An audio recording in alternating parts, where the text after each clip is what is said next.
감사합니다. 우리 옆 사람하고 한번 인사하시겠습니다. 하나님은 살아계십니다. 시작.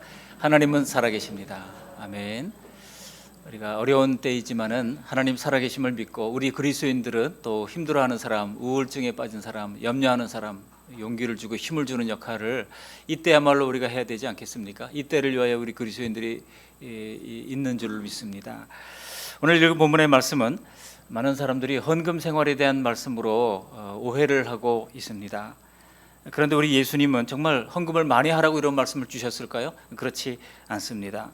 만일 정말 그렇다고 한다면 평생 예수님을 따르며 믿음으로 헌신해왔던 시골의 가난한 사람들은 정말 천국에 보잘것없는 것만 쌓아놓지 않았겠습니까?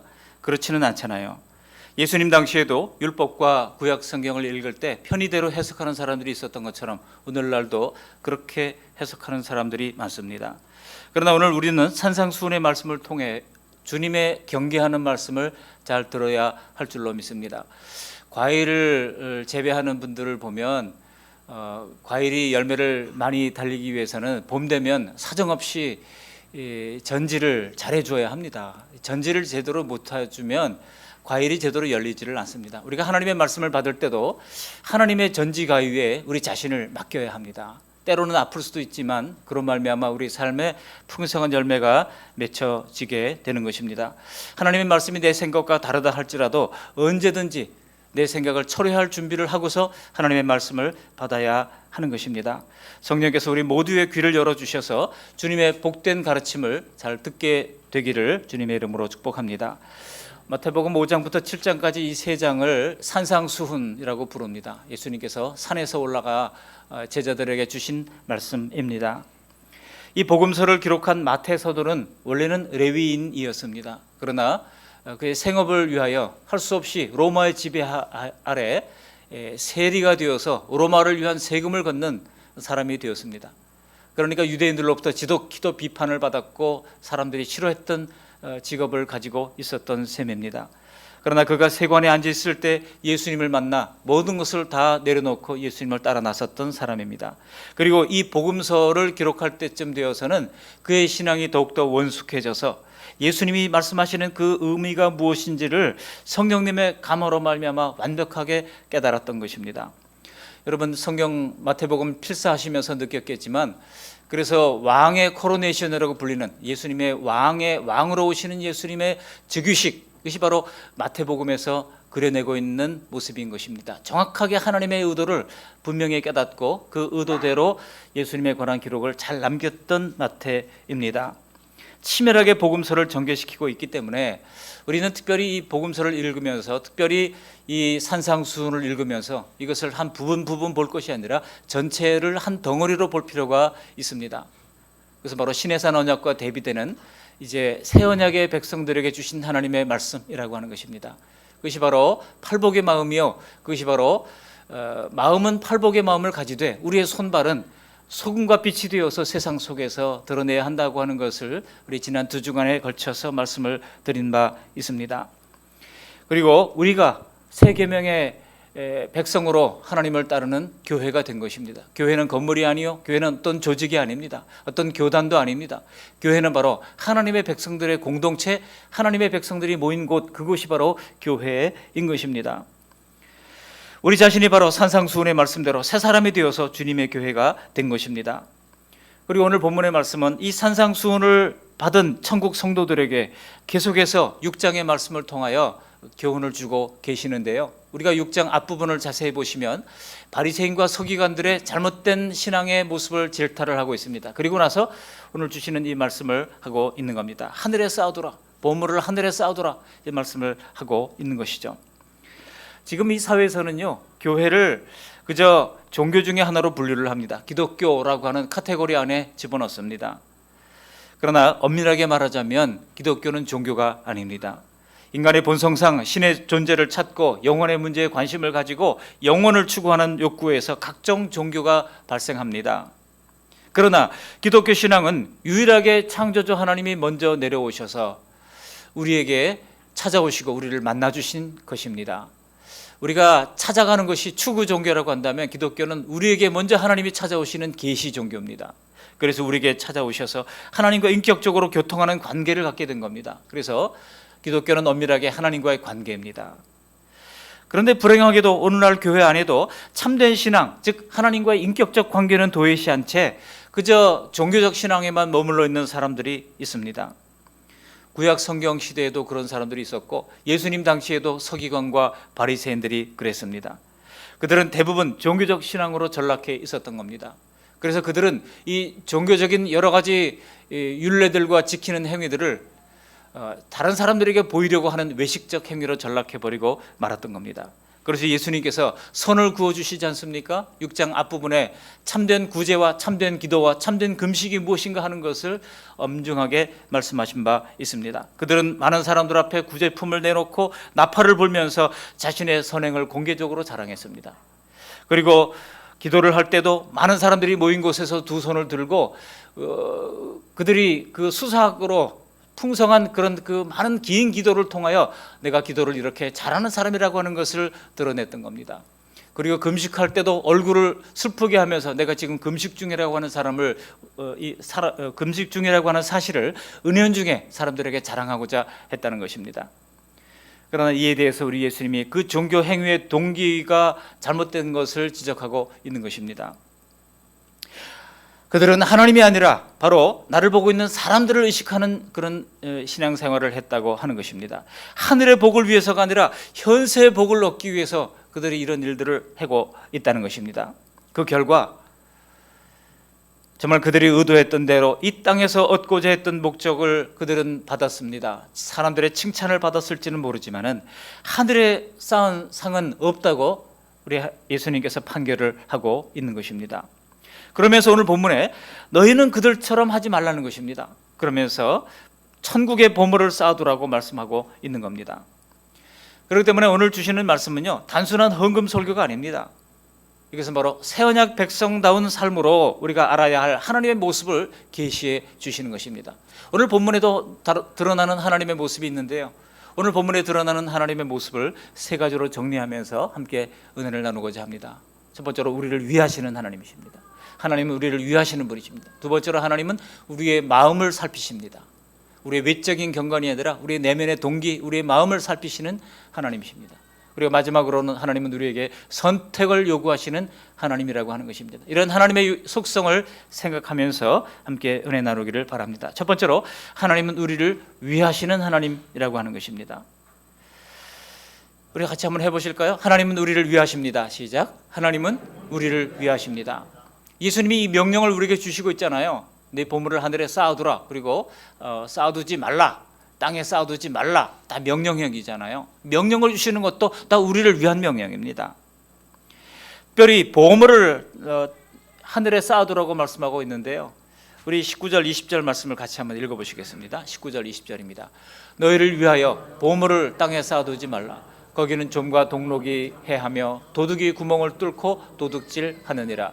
오직 너희를 위하여 보물을 하늘에 쌓아두라. 거기는 좀이나 동록이 해하지도 못하며 도둑이 구멍을 뚫지도 못하고 도둑질도 못하느니라. 그렇습니다. 예수님의 명령도 우리를 위하여 주시는 명령이라고 말씀하고 있습니다. 우리를 위하여. 보물은, 여기 보물이라고 하는 테사우루스라고 하는 이 헬라어 단어는요, 이게 사전을 찾아보시면 보물, 귀중품, 보배합 이런 단어로 번역이 되고 있습니다. 우리가 조금 전에 불렀던 찬송 111장에도 귀중한 보배합을, 여기 보배합도 바로 테사우루스예요. 하나님이 우리에게 주신 모든 소중한 것을 다 일컫는 말입니다. 우리에게 주신 소중한 것이 무엇입니까? 어떤 재물뿐만이 아니잖아요. 우리에게 주신 자녀들, 또 우리의 남편, 아내, 우리의 관계, 또 우리의 직업, 우리에게 주신 재능, 물론 거기에다가 건강과 생명과 또 우리의 모든 이제 지위와 어떤 지혜, 이런 것들도 다 하나님이 우리에게 주신 것이고, 또 사계절 주신 것이 얼마나 아름답습니까? 밤에 여기 느티나무 앞에 우리가 이렇게 안개등을 이렇게 설치를 했는데요, 밤에 보면 너무나 예쁩니다. 그래서 눈이 덮인 모습과 그 안개등이 빛나는 모습을 사진을 찍어서 우리 선교사님들에게 보내드렸더니 저 태국에 있는 선교사님이 눈 본지가 언제 본지 모르겠습니다. 너무나 아름답습니다. 눈이 그렇습니다. 그러고 연락을 했더라고요. 여러분, 이 사계절이 있다고 하는 것이 얼마나 그 열대 지방에서 있는 나라들로서는 얼마나 힘든지 몰라요. 저도 싱가포르에서 2년 동안 공부하면서 살았을 때 싱가포르에서는요 3계절이, 3계절이 있다고 얘기를 합니다. 그게 뭔지 아십니까? 덥고 더 덥고 더 뜨거운 이 3계절이 있다고 그래요. 그냥 1년 내내 덥고 더 덥고 더 뜨거운 이 3계절을 지나는 사람들한테 우리 대한민국 사람들이 4계절 있다고 하는 것은 얼마나 아름다운 것인지 모릅니다. 우리에게 주어진 이 모든 것들이 사실은 하나님이 우리에게 주신 소중한 보물들이라고 하는 것입니다. 그런데 예수님 말씀 속에서 우리가 알 수 있는 사실은 하나님께서 우리에게 이 보물들을 주시고 그것으로 하나님의 뜻을 이루어 가신다고 하는 것입니다.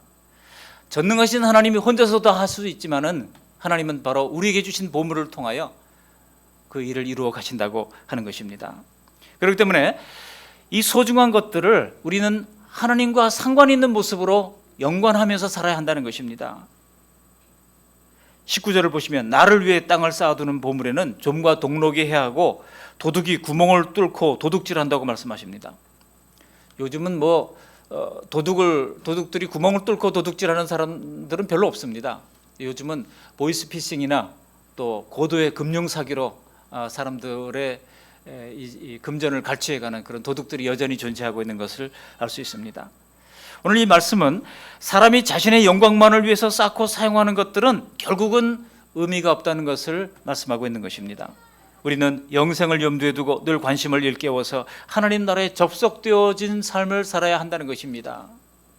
우리가 가진 모든 보물들, 그 모든 보물들을 하나님 나라와 관계 있는 곳에 사용하며 살아야 한다는 것입니다.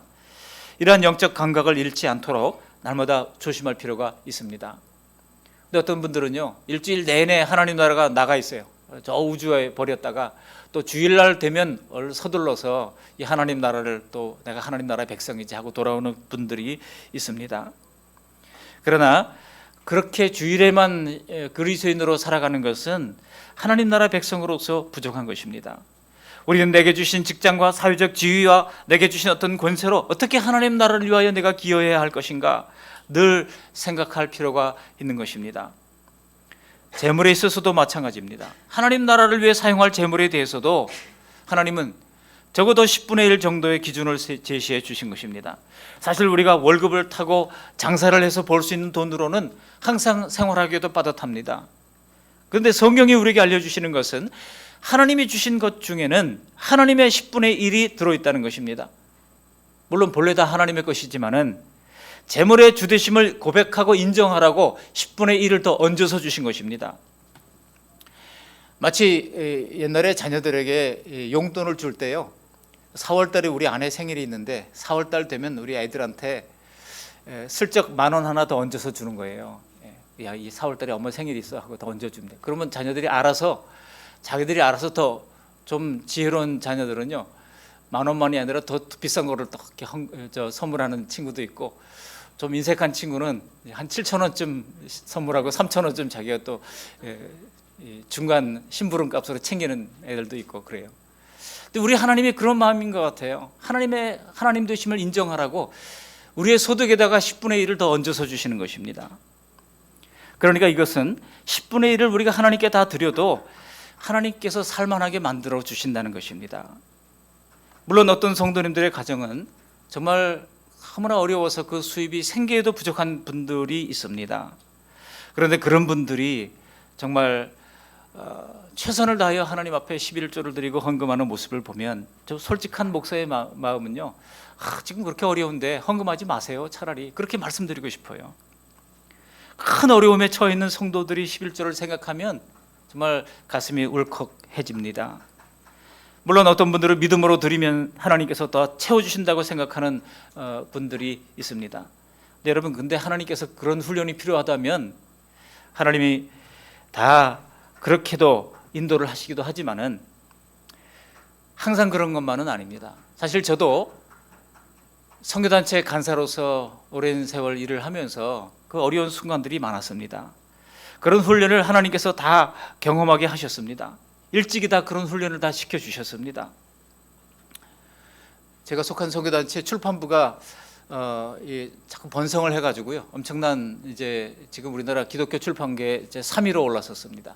조그만 처음에 가리만 긁어서 출판 등록을 하고 만들어내던 100원, 200원에 팔던 그런 책자들을 만들어내던 우리 출판부가요, 그렇게 커졌어요.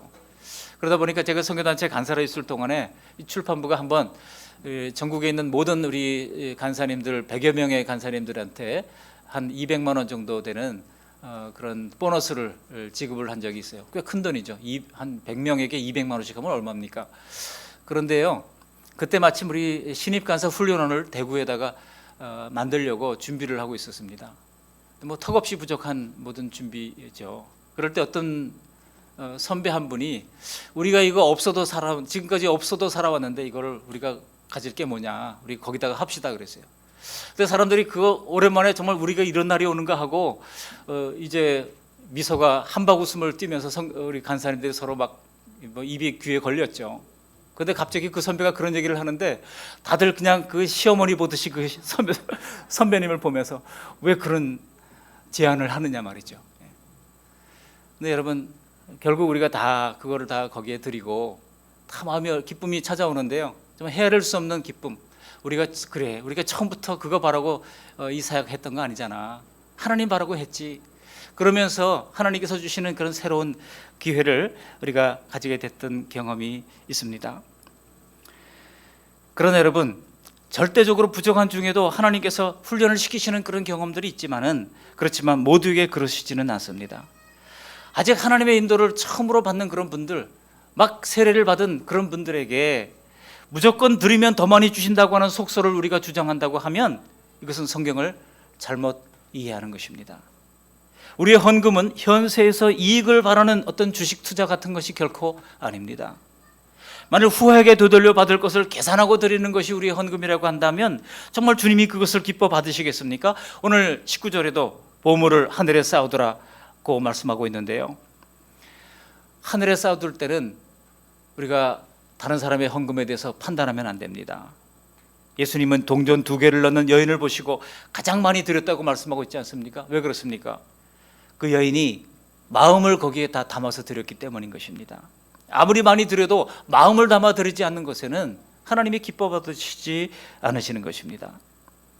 우리 중 아무도 재물을 하늘에 쌓는 사람이 없을지도 모릅니다. 우리가 그렇게 투자하는 식으로 헌금한다고 하면 하늘에 쌓일 리가 없는 것이죠. 신자에게는 돈이든 시간이든 원칙적으로 하나님 우선주의로 살아야 합니다. 한번 따라 하시기 바랍니다. 하나님 우선주의로 살겠습니다. 시작. 하나님 우선주의로 살겠습니다. 돈이라는 것이요, 있으면 있는 대로 다 써지더라고요. 원칙적으로 가르쳐 주신 대로 먼저 하나님께 드리고 나머지를 지혜롭게 절약해 가면서 사는 것이 맞는 것입니다. 그러므로 우리가 남들처럼 고급스럽게 살지는 못한다 하더라도 주님 주신 원칙을 지키면서 좀 수수하게 사는 삶도 괜찮습니다. 이것은 재물의 영역뿐만이 아니라 시간의 영역에서도 마찬가지입니다. 시간의 영역에서도 전부 일하느라고 쓰고 취미와 오락을 위해서 다 쓴다고 하면 아무것도 남은 것이 없어서 흔적도 없이 사라지게 될 것입니다. 그러나 그 시간을 주님을 위한 봉사와 믿음의 성장을 위한 성경 필사와 기도하는 시간을 따로 떼어놓고 기도하는 시간과 하나님 말씀을 읽는 시간으로 우리가 안배를 한다고 하면, 여러분, 하루에 24시간이 얼마나 짧습니까? 일주일 168시간이 금방 돌아오잖아요.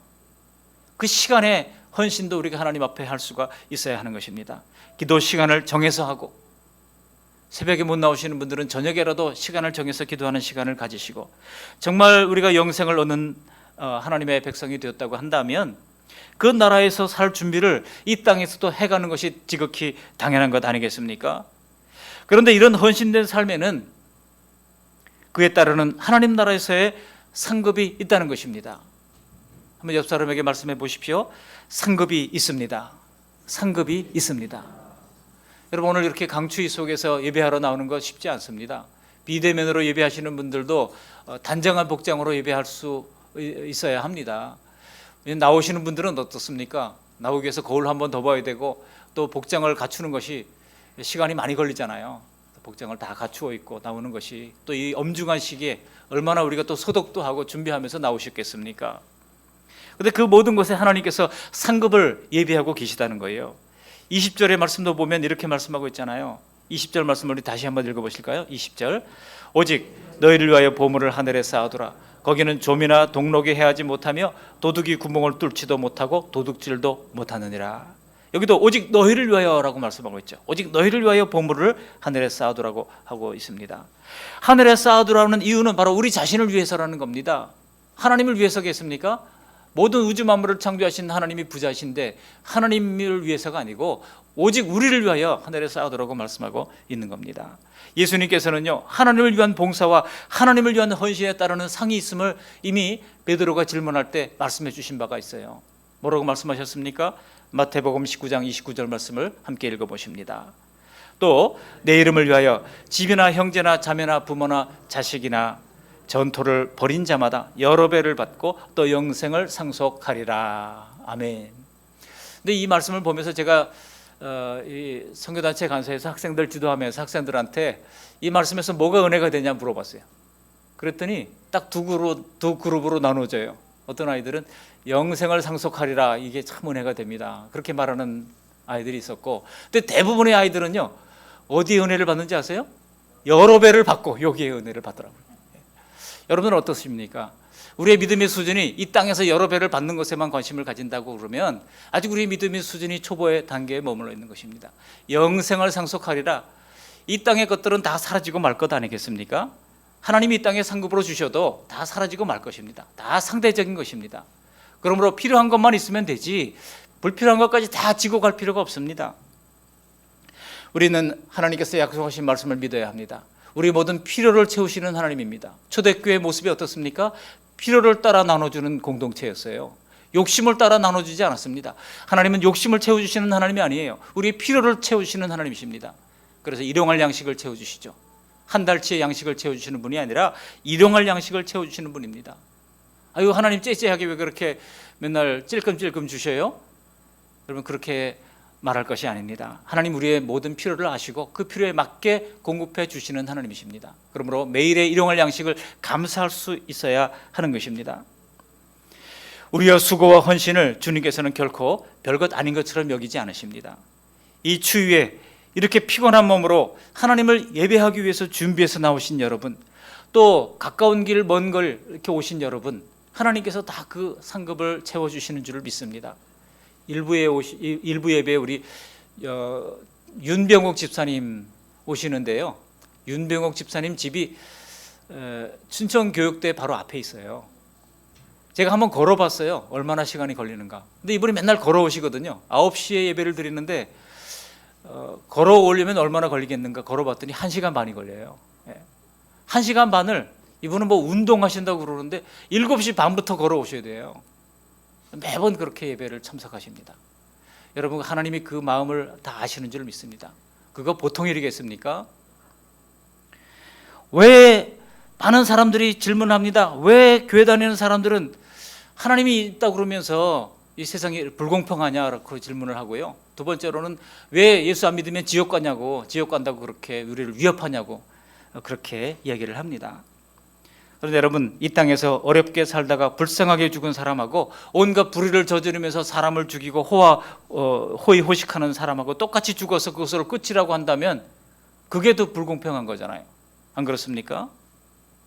우리 하나님은 안 믿는 자 지옥 보내기를 기뻐하시는 분이 아니십니다. 죄 지은 자를 공평하게 심판하시겠다는 것입니다. 우리가 여기서 분명히 해야 할 사실이 있습니다. 불신자들이 안 믿어서 지옥 가는 게 아니에요. 바로 죄 때문에 지옥 가는 것입니다. 우리가 천국 가는 것은 우리의 죄를 예수님이 대신 져주셨기 때문에 우리가 천국 가는 거예요. 죄와 관계 있는 겁니다. 천국이냐 지옥이냐, 이것은 다 죄와 관계 있는 것입니다. 우리는 예수님이 내 죄값을 치러주신 것을 믿기 때문에 천국 가는 것입니다. 그런데 우리 하나님이 잘못한 것만 심판하시겠습니까? 잘한 것에 대해서는 상급을 준비하고 계시다는 것입니다. 그래서 예수님은 우리가 하나님 나라를 위해 한 모든 헌신에 대하여 너희를 위하여 아주 잘한 것이라고 칭찬하시는 것입니다. 오늘도 주님 주시는 말씀이 곧 나를 위한 계명이요 우리를 위한 계명이라고 하는 것을 믿어 의심치 마시기를 주님의 이름으로 축복합니다. 오직 너희를 위하여 일하시는 하나님이십니다. 두 번째로 우리 하나님은 어떤 하나님이십니까? 우리의 마음을 살피시는 하나님이십니다. 21절 말씀을 함께 읽어보시겠습니다. 21절. 내 보물이 있는 그곳에는 내 마음도 있느니라. 아주 뼈 있는 말씀을 하시죠. 무엇이든지 내 마음이 있으면 나의 보물, 내 소중한 것들이 다 그리로 가게 되어 있다는 것입니다. 그런데 이것은 역으로 내 보물이 옮겨간 그곳에는 우리의 마음도 따라간다는 것입니다. 이렇게 앞서거니 뒤서거니 하나님 나라에 기여하면서 하늘의 보물을 쌓아가게 되는 것입니다. 문제는 우리도 바리새인들처럼 하늘에 쌓지 않고 세상에서 상을 다 받아버릴 위험이 있다는 것입니다. 그러므로 여러분, 너무 세상에서 갈채를 받는 것 좋아하지 말아야 합니다. 이생의 자랑일 뿐이에요.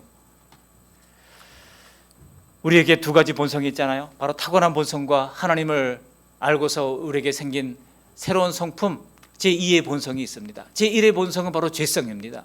그리고 제2의 본성은 하나님 나라 백성으로서의 모습입니다. 그런데 이 제1의 본성은 항상 내가 영광을 받는 것이 이제 제1 본성의 특징입니다. 그러나 제2의 본성은 하나님을 경외하고 영원한 삶을 지향하는 삶이 바로 제2의 본성인 것입니다. 그런데 이 제1의 본성과 제2의 본성이 항상 우리 마음속에서 갈등을 일으킵니다. 둘 사이에 공통분모가 전혀 없습니다. 그래서 늘 마음속에서 갈등을 일으킵니다. 그래서 타협이나 절충함이 전혀 없습니다. 언제나 보면 한쪽이 이겨야 끝이 나요. 그래서 여러분, 통상 누가 더 강하느냐? 제2의 본성이 강한 것이 아니라 항상 보면 제1의 본성이 더 강해요. 새 사람이 되었다고 해서 번번이 우리는 이 제1의 본성, 우리의 죄성에 속고 마는 경우들이 많습니다. 예배의 은혜를 받고 몇 걸음 지나가지고 운전대를 잡고 불과 몇 분 안에 내 본성이 폭발하는 경우들이 있잖아요. 안 그렇습니까? 바울 사도도 로마서 7장 24절에 보면 이런 고백을 한 적이 있어요. 우리 같이 한번 읽어보시겠습니다. 오호라, 나는 곤고한 사람이로다. 이 사망의 몸에서 누가 나를 건져내랴. 여러분, 사도 바울이 이런 고백을 했다 그러면 우리 같은 범인들이야 더 말할 필요가 있겠습니까? 이 두 가지, 곧 옛 죄성과 새 마음이 늘 마음속에서 싸우는 것이 불완전한 이 땅에서의 성도들의 삶입니다. 성령님이 천국에 더 쌓기를 감동하셔도 계속 망설이면서 차일피일하다가 결국은 포기하고 마는 우리들의 모습 아닙니까? 그러나 새 사람의 삶의 방식이 무엇입니까? 옛 사람은 죽고 새 사람이 이기는 것이 성도의 승리하는 삶의 공식 아니겠습니까? 그러므로 새 사람을 강해지게 하는 것이 우리의 신앙생활이 되어야 하는 것입니다. 성경의 가르침에 따르면 그것은 절대적으로 성령께서 새 마음을 주셔야 가능하게 되는 거예요. 그러므로 날마다 성령의 충만함을 구하시기를 바랍니다. 우리 마음속에 두 성품의 갈등 속에서 항상 새 마음이 이길 수 있도록 기도하시기를 바랍니다.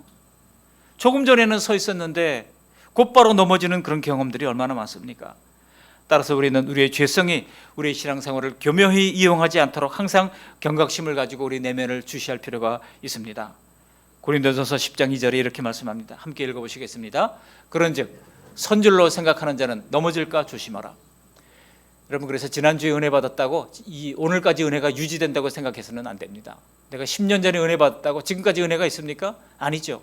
매일매일 매 순간 성령님께서 나를 도와주셔서 새 마음에 승리할 수 있도록 기도할 필요가 있다는 것입니다. 그런데 이 말씀을 예수님이 하시면서요, 우리가 언뜻 생각하기에 좀 문맥과 다른 말씀을 하시는 것이 느껴지는 부분이 있습니다. 어디입니까? 우리 22절, 23절 말씀을 함께 읽어보시겠습니다. 22절, 23절. 눈은 곧 몸의 등불이니 그러므로 내 눈이 성하면 온몸이 밝을 것이요 눈이 나쁘면 온몸이 어두울 것이니 그러므로 내게 있는 빛이 어두우면 그 어둠이 얼마나 더하겠느냐. 우리가 뭔가를 살펴보려면요 반드시 빛이 있어야 합니다. 빛이 없으면 볼 수가 없습니다. 그런데 거듭난 눈을 가진 성도들은 바라보는 시각이 완전히 달라진다는 거예요. 마치 하나님을 우리가 눈으로 보는 것처럼 볼 수 있는 영적인 안목이 열리게 된다는 것입니다. 그래서 현상이 아니라 본질을 볼 수 있는 영안이 열리게 됩니다. 우리 영안이 열려서 말씀과 기도로 항상 영육의 세계를 선명하게 볼 수 있는 그런 상태를 유지할 필요가 있습니다. 즉 그 눈으로 남을 판단하는 것이 아니라 나 자신의 믿음이 변질되어지는 않은지 냉철하게 살피라고 말씀하고 있는 겁니다. 등불 같은 새 마음이 있어야 어둠 속에서 웅크린 내 추악한 죄성의 실체를 깨달아 알게 되는 것입니다. 바리새인들도요, 겉으로 볼 때는 얼마나 그들이 율법을 철저히 지켰습니까? 그러나 자신의 본성의 악을 분별하는 팔복의 마음을 갖지 못해서 예수님께 책망을 받았던 것 아니겠습니까? 지금 예수님께서 그것을 경고하고 있는 겁니다. 23절 하반절에 뭐라고 말씀하세요? 그러므로 내게 있는 빛이 어두우면 그 어둠이 얼마나 더하겠느냐? 내 어둠에 있는 그 빛이 어두우면, 그래서 영안을 닫으니까 결국은 외식적인 자기 자랑으로 모든 봉사와 섬김도 그렇게 하고 말았다는 것입니다. 그 심각한 상태는 겉으로 드러나는 것보다 훨씬 더 심해서 결국은 파멸에 이르게 된다는 것입니다. 하나님은 우리의 마음을 살피시는 하나님이십니다. 그러므로 우리도 하나님의 기준에 부합하도록 부지런히 성령님이 주시는 빛으로 자신의 마음을 살피는 자가 되어야 할 것입니다. 마지막 세 번째로, 하나님은 어떤 하나님이십니까? 우리의 선택을 요구하시는 하나님이십니다. 24, 25절에 말씀하고 있는데, 여기 보물을 천국에 쌓으라고 하는 문제는 좀 더 심각한 내용으로 전개되고 있습니다. 우리가 천국에 적금을 안 들어도 좋다, 내가 벌어서 지금 더 쓰게 살겠다 생각할 수도 있겠지만은 그 실상이 무엇인가를 들어보라고 하시는 거예요. 우리 24절 말씀을 함께 읽어보십니다. 한 사람이 두 주인을 섬기지 못할 것이니 혹 이를 미워하고 저를 사랑하거나 혹 이를 중히 여기고 저를 경히 여김이라. 너희가 하나님과 재물을 겸하여 섬기지 못하느니라. 여기 19절에서 21절에 나오는 보물을요, 여기 24절에서 뭐라고 바꾼지 아셔요? 바로 재물로 요약하고 있습니다. 모든 보물을 재물이라고 하는 것으로 요약하고 있어요. 우리에게 주시는 이 재물도 보물 중에 하나일 뿐입니다만, 그것을 가장 이 자본주의 시대에 우리에게 가장 집약적으로 말씀하고 있는 것이 바로 재물이라고 하는 것입니다. 그리고 재물이 결국 하나님과 주인 자리를 다툰다고 하는 것을 말씀하고 있는 겁니다. 만일 하나님의 뜻을 위해 돈을 쓰는 일에 인색했다고 하면 이는 결과적으로 하나님보다 돈을 더 사랑한 것이라고 하는 것입니다. 그리고 더 참담한 것은요, 돈을 좋아했더니 나중에는 돈이 내 인생을 좌지우지하고 있다는 것입니다. 나의 행복을 위해서 돈을 쓰려고 했는데 도리어 내가 돈에게 쩔쩔매면서 돈을 받들어 섬기는 그런 종이 되고 말았다는 것입니다. 이게 뭐예요? 우리나라 말에 수존노라는 말 있잖아요. 돈의 노예가 된다고 하는 것이죠. 여기서 예수님은 돈을 인격체처럼 다루고 있습니다. 하나님과 돈을 같은 인격체처럼 주님께서 대비시키고 있습니다. 본문에서 재물로 번역된 헬라어 단어가 뭔지 아십니까? 맘몬이라고 하는 단어가 사용되고 있습니다. 맘몬. 여러분, 이 맘몬이라고 하는 단어가 현대적으로도 재물의 신을 뜻하는 단어입니다. 그런데 성경에서 맘몬은 재물을 사용해서 사람을 지배하는 마귀를 가리키는 표현입니다. 대부분의 사람이 재물이 자신을 행복하게 해줄 거라고 믿고 몹시도 재물을 사랑합니다. 근데 마귀가 그것을 너무나 잘 알아요. 그래서 사람들을 재물로 유혹하는 것입니다. 근데 여러분, 마귀는요, 창조의 능력이 없잖아요. 그러니까 재물을 사람들에게 줬다 뺏었다 하면서 사람들을 재물의 노예로 만들어 가는 것입니다.